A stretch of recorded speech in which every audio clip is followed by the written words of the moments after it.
I probably started suffering it in 1994, but wasn't diagnosed until about 1996. And I knew probably something wasn't quite right. So I asked a few of my friends, what they thought, and I said, I think I'm suffering a bit with depression, but it just doesn't seem right. So that's when I went to the doctor and of some sort. So when I look back now, once I've been diagnosed, I knew what I was going through. But at the time, I had no idea. It was frightening. So I had, the first time I attempted or thought about suicide was in those years, about 98, I suppose, 3 suicide notes later. I have thought about it three or four times. That's when I rang that vital number of 13 11 14, and I only ever rang Lifeline once, and it was only for a short time. But the feeling I got after they listened was pretty special.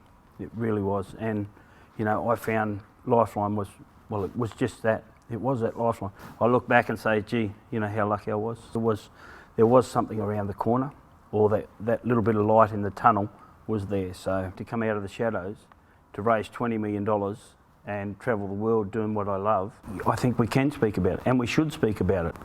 I think when you're in that dark place, it's not a dark place. If there was a colour darker than black, well, that's the colour it is when you get that way.